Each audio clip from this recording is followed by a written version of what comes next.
off. Hi you guys, my name's Laura. I'm the owner of Ride or Die Ojai. Hi June, you want to come up here too? Okay, all my girls.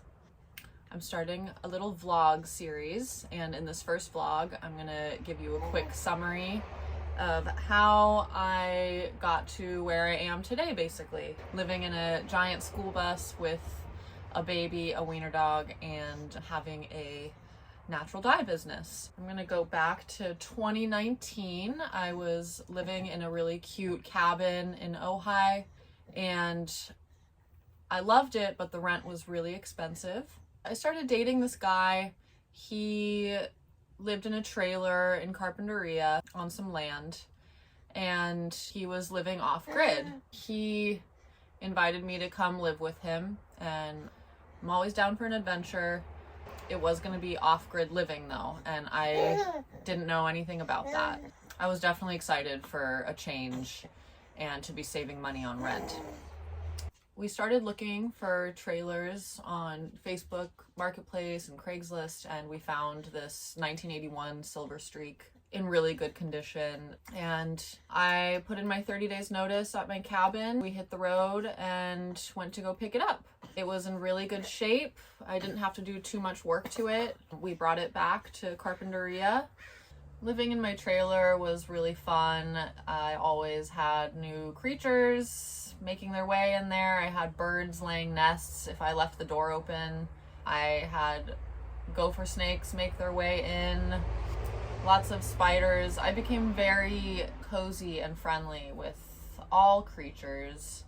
I think one of my favorite parts was the bathroom situation. We had a pit toilet, so it was a hole that we dug in the ground, and then we built a toilet seat over it, and you would hike up to it.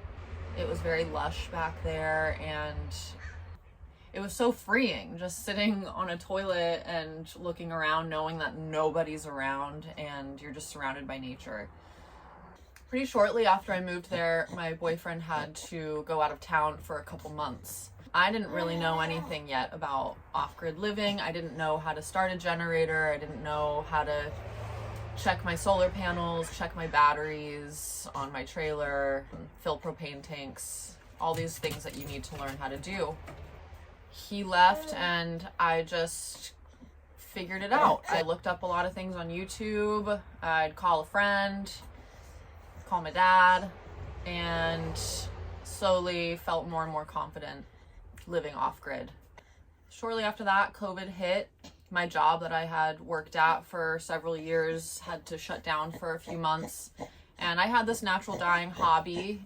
I decided to just really hone in on that and learn more, take dye workshops, learn from other natural dyers that I had respected, and kind of just started to make a little business out of it locally. I built my website, started selling at a little store in town, and it was doing well. So it eventually became my full-time job, and I started hiring employees. I met my friend Kendall. She was this really sweet little farmer girl, and we started a little dye farm. We had 13 different dye crops growing: weld, scabiosa, indigo, madder root, so many different things, and it was my dream garden. It was so beautiful. And then in September of 2022, I discovered that I was pregnant. I didn't think I ever wanted to have kids, to be honest, but when I found out that I was pregnant, it was a no-brainer. I was keeping her, but my whole life was about to change drastically. To put it nicely, the place that I was living was not suitable for having a baby. My friend posted on her Instagram story that this plot of land was available, super inexpensive, and it was in Ojai. I love it here. This is where all my friends are. It's where my business is. So I decided to come check it out, and I'll never forget that day. It was so clear that this was where I needed to be and to raise my kid.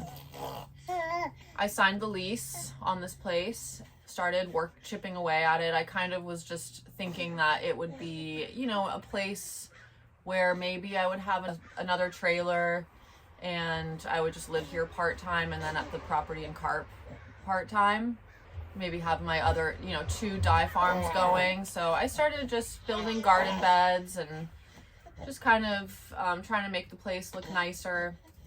And then my friend next door said that her and her partner were moving up north, and they had this big giant green school bus that they needed to sell. It just kind of felt, again, so meant to be. So I bought the school bus.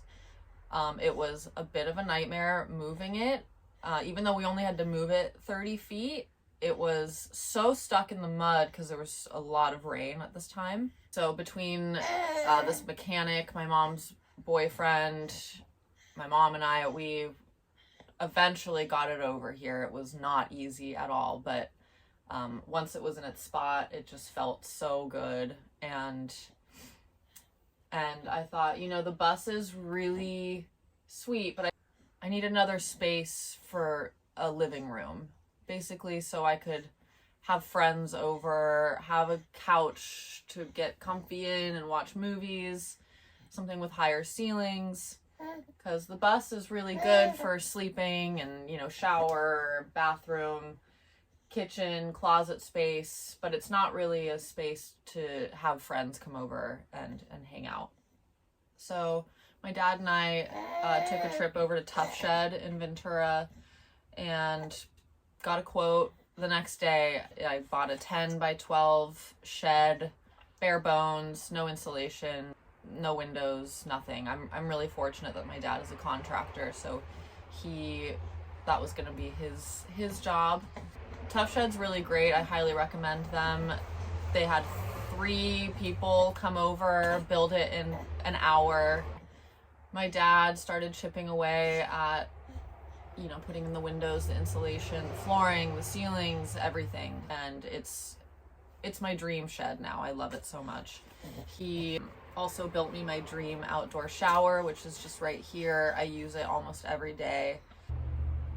So as I was, you know, slowly getting this place more and more livable, I was about 7 months pregnant when some crazy mudslides happened at our property in Carpinteria.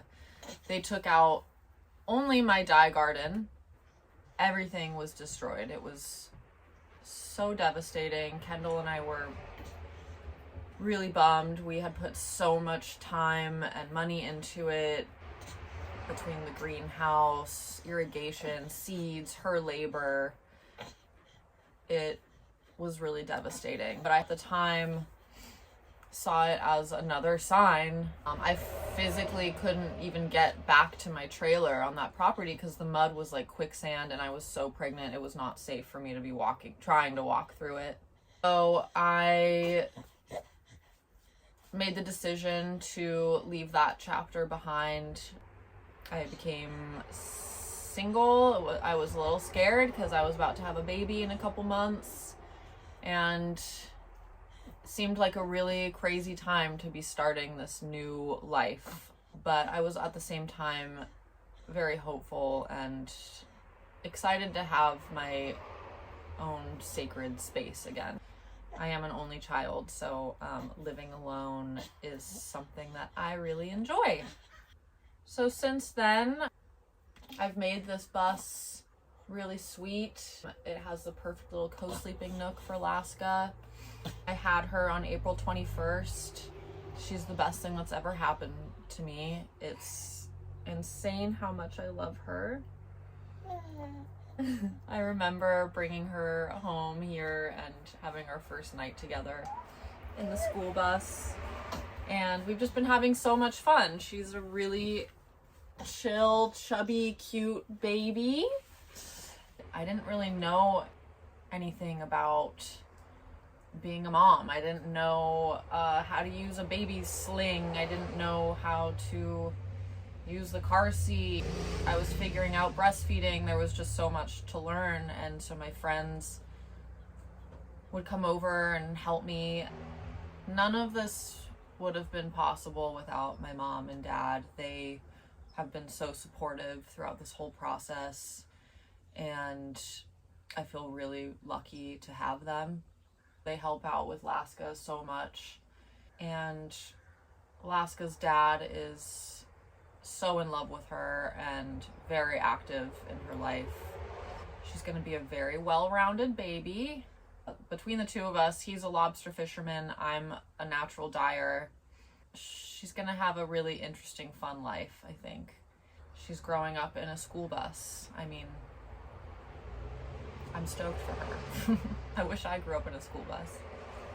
So yeah, we will see what the future holds. I'm just trying to take everything one day at a time and be as present as possible. And whether you're interested in natural dye, mom tricks, DIY projects, bus living, recipes, I feel like there's something for everyone in this vlog series, and I will categorize everything, so if you're really only interested in one thing, you can easily go check out just those videos. But I'm just excited to see how it develops over time, and I hope you'll subscribe to this channel and check out my website. Everything on my website is hand dyed, one of a kind, all natural dyes. We are slowly working on growing another dye garden here. I did build my greenhouse the other day so I can start getting some seeds going. And I think that's all for now. If you have any questions, send me a message, and I look forward to making the next video. Bye!